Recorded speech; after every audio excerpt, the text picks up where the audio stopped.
Welcome to another Tracking Trends Thursday with Kristen Mason Coreas, owner of the Homes by Mason team. Today is, I cannot see without my glasses, unfortunately, it is the 23rd of October. Next week, the Fed meets. Next week, it is Halloween for those of you who celebrate. And then it's going to be November. And then it's going to be December. And then it's going to be 2026. Wow, crazy. So let's talk about what's going on in real estate now this week. And mortgage rates actually came down to their lowest level in over a year. I need confetti. I don't know how to do that. I wish I could do confetti right now. So the number is 6.19 is the average for a 30-year fixed interest rate as of today. And you can see that is the lowest that we have been in the past year. Prior to that, I think it was 6.23 was the lowest. So we're just down below the lowest. And we've been over 7 this year. So that is welcome news where interest rates are. And there is still expectation, you'll see on this slide, that the Fed will reduce their rate. The expectation is 2 more times this year, which may have further downward pressure on mortgage interest rates. As a reminder, it is not a direct correlation, the Fed rate to the mortgage rate, but there is a close relationship there. Government shutdown continues today. I actually haven't checked the news, but as far as I know, we're still in a government shutdown.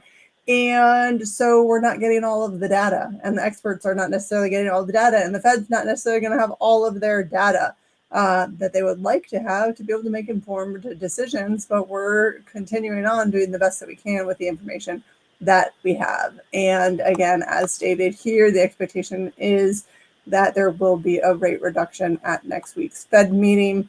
Another interesting point related to the economy is that consumers expect, this is probably based upon a consumer survey, to spend less this holiday season than they did last year.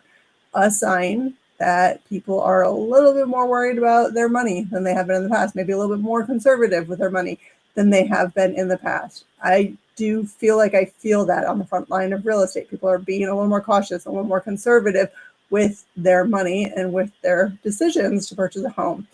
And in September, existing home sales did rise to hit a 7-month high. They rose 1.5%. So that shows you that there are still buyers out there. There is still activity out there. A reminder, the sky is not falling in real estate, especially here in Northern Virginia. The median existing home price also grew 2.1% year over year. And although purchase applications fell a tiny bit, for the week, they're 20% higher than the same time last year. There is more inventory that is allowing more buyers to have more choices, which is allowing more contracts. So we're in a relatively healthy real estate market now. The economy, what's happening there, is kind of outside my lane, and it obviously impacts what happens, what we experience in the real estate market. But for now, we're doing okay in real estate. There's variation. So this is for the mid-Atlantic region: Virginia, DC, Maryland, Pennsylvania, West Virginia, Delaware, and New Jersey. We're seeing variation in terms of buyer activity. Overall, there were 5,765 new purchase contracts in the entire mid-Atlantic area, increase from the same week last year of 1.5%. But then when you look at the different regions, you're seeing some activity up and some activity down. And new listings have slowed down after several weeks of growth. So what does it say? For the first week in 2 months that we've not seen a year-over-year increase in new listings overall. However, in some markets, including the Washington, D.C. metro area, listings were up. So again, we're seeing that variation across the Mid-Atlantic region. This is why we like to look at the hyperlocal data, which we always get to at the end. If you don't stick around to the end, make sure you do, because that's where we talk about the hyperlocal data for Arlington, Alexandria, Fairfax, and Falls Church. Median list price has fallen, and that's a seasonal thing. Every time around this time of year, we do generally see prices coming down. And so price in the MLS service area was up year over year by almost 4%.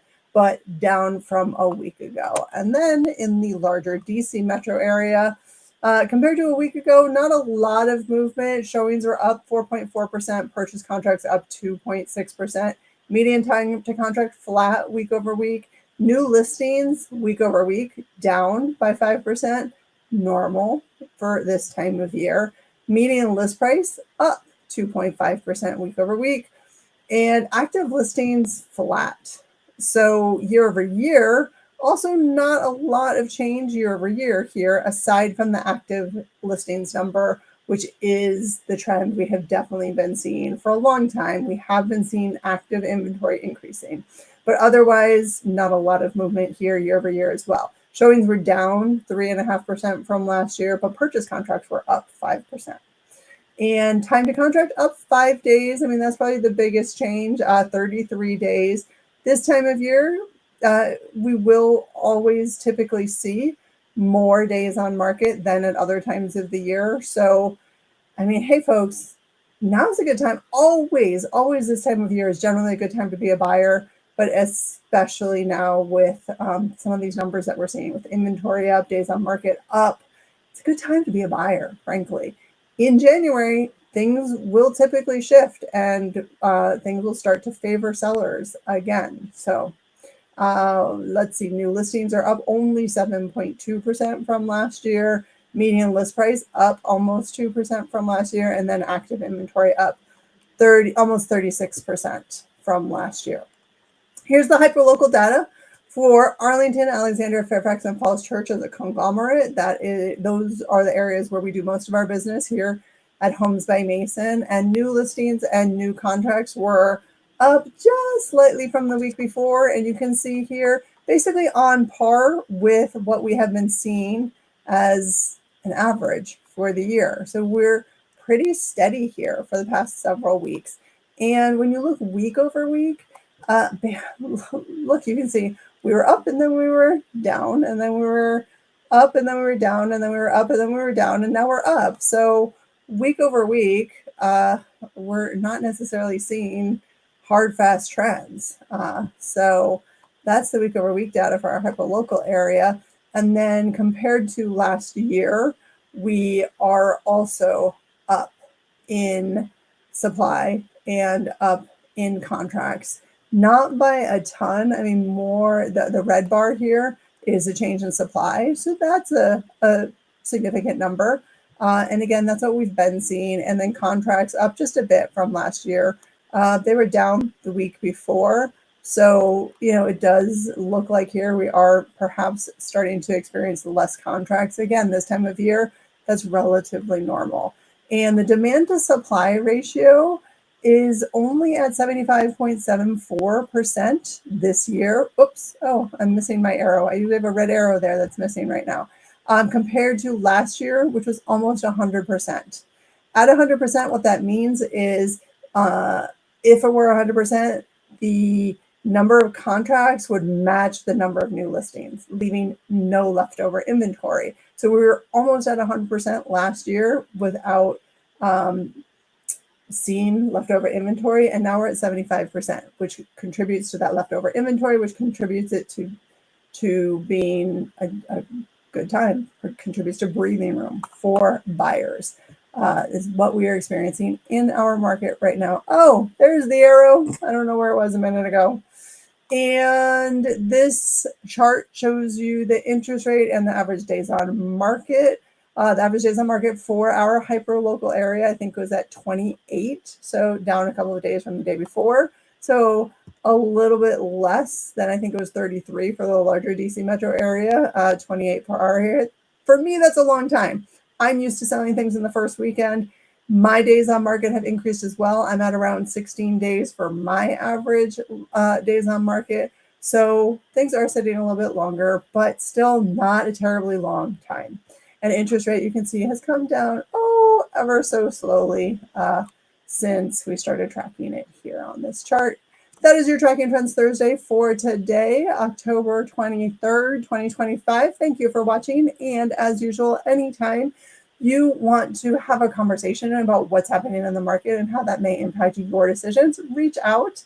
I'm a little bit geeky on this stuff. I enjoy having those conversations.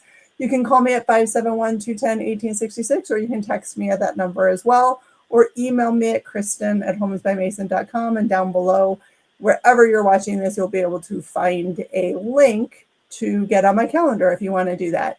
If you like what you see here, please subscribe if you're on YouTube, or follow if you're watching on Facebook. If you're getting it by email, that's awesome. You don't have to go anywhere to find me. And share it with your friends if your friends want to get my emails. Let us know. On the homepage of homesbymason.com, there's a place where you can sign up for our weekly email if you know anybody who wants to get it, or forward the email and have them just reply and respond to us at Kristen or at wedomore@homesbymason.com. We'd love to get you on our mailing list. That's it. Have a great weekend. I'll see you next week.